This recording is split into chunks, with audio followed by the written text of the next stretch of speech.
I have an exclusive for you, ladies and gentlemen. Will Ted Kanavas, former Brookfield State Senator and current WISN fill-in host, will Ted Kanavas run for the U.S. Senate seat being vacated by Senator Herb Kohl? Mark Newman is already in. Tommy Thompson is all but in. So will Ted Kanavas, my favorite for the position, jump into the race as well? He's joining me now with his announcement. Good morning, Senator. Good morning. How are you today? I'm doing well. Well, what is your statement today? Well, Jay, what we're going to do is, after the Republican convention, I told everybody that I would, tour the state and have a chance to speak to people. And people were great, very generous with their time, very generous with their thoughts. And what they told me point blank was they wanted a new face. They wanted somebody kind of like a Ron Johnson or a Paul Ryan who would go to Washington, change things, get the economy moving back in the right direction, and try to change not only the culture in Washington, but also, more importantly, people are frightened, and they want to see a change to the policies of Obama. What happens in a year like this, with the recalls, with the recession, is that it's very difficult to raise money. And we went through this whole process of determining whether we could get to about $6 or $7 million in a primary with 4 or 5 candidates in the race. Tommy Thompson, when he enters, is not going to clear the field. There will be, 2, 3, 4 candidates, maybe more. And the specter of doing that in a year like this, with this kind of potential for a gubernatorial recall on the horizon, hopefully that doesn't take place, just made it very difficult for me to be able to get to that $6 or $7 million. So we made a decision that we will not be pursuing the U.S. Senate this year. Oh, dagger to the heart. Well, yeah, I see what you're talking about, though. So much money is going to be raised. Even if the recall never occurs, you already have Scott Walker and Scott Fitzgerald and others out there raising money and trying to boost their coffers for what might be coming down the road. And I talked to you weeks ago, and you told me that you were finding that you and Tommy Thompson had a lot of overlap when it came to likely supporters, right? Oh, that's absolutely true. It's funny because, in 1986, when Tommy first ran for governor, I was, one of his co-chairs in Waukesha County, along with Jim and Linda Howard, and so I've known him for a long time, and kind of grew up, with that whole Thompson team and that whole legacy of Tommy out there. Basically, were my people and his people overlap quite a bit, and what happened is that when he decided to run, suddenly, it kind of peeled off half of my people and peeled off half of my supporters financially. And that, just kind of slowed down my effort, which made me kind of go back and say, how do we do this a different way? Mm-hmm.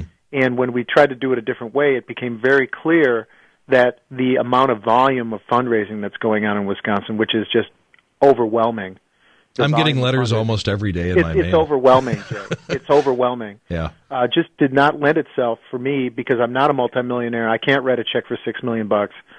Just didn't get me over the top in terms of being able to get this thing done. I don't, you've known me a long time now. I don't run for office just to run for office. I don't just throw my hat in the ring for the purpose of saying, hey, I'm running for office.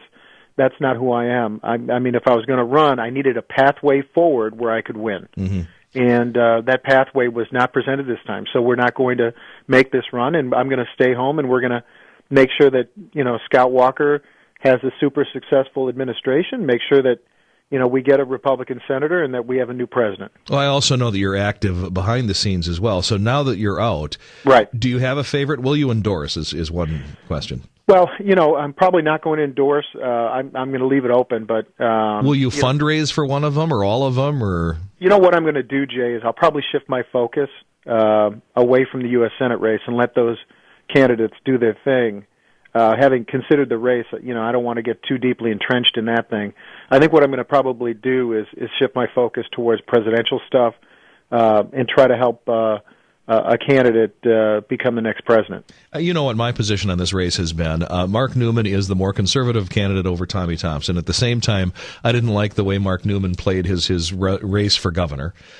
Tommy Thompson, I don't have a big problem with Tommy. I just think that even if he wins, he's going to give us maybe 1 6-year term, and it's going to be a nice capper to his career. But I don't know that it doesn't lock up that Senate seat long term for us. Right. And there, as you said, there is a clamoring from my audience and from others in the conservative circles for a fresh face, someone truly different, and someone who is really a dyed-in-the-wool conservative. Right. So you were my candidate. Right. I know that you could have taken a statewide race. I look at Jeff Fitzgerald. I just don't know as much about him. He's one name that could still jump into this race. I look at Senator Lissay, sort of the same questions. I just, they don't have the name recognition. They don't seem to be as dynamic a personality and as straight a talker as you are. I mean, you're one of the things that's attractive to you is you're almost a Chris Christie. You're just a straight talker. And so you really see more people in this race, or are we going to be choosing between Mark Newman and Tommy Thompson? Yeah, I think there'll be additional people in the race. It'd be very surprising to me if some person with a significant checkbook doesn't jump into this. I would be surprised by that. I think you'll probably see another person do that. That person isn't going to be like a Ron Johnson necessarily, but I would not be surprised at all if some rich person decided, I'm going to write a check for $10-15 million and try to win a U.S. Senate seat. Where does this leave you in terms of your public service and running for office? Would you look at future opportunities, or are you going to settle into the private sector here, or what? Well, we're going to settle into the private sector for now as a way to, there's no other opportunity out there for me. So what I'm going to do is go and work for a living just like everybody else that's listening to this show right now. I'm going to work in 10 minutes here, and we're going to continue to do the things that we do in the private sector. I'm in the software business, as you know, and continue to do that. And, as an opportunity comes along in the future, we'll consider it, obviously. But, from my perspective, you can serve in a variety of ways. And that's what I keep telling. That's the lesson for my kids as well, is you can serve in a variety of ways. You can help other candidates. You can raise money for people. You can, serve your church.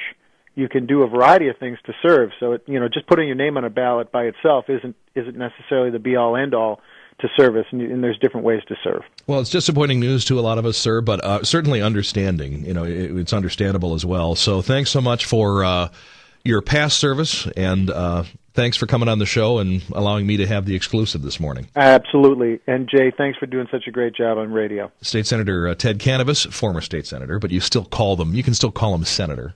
And he's decided this morning that he is not, in fact, going to throw his hat in the ring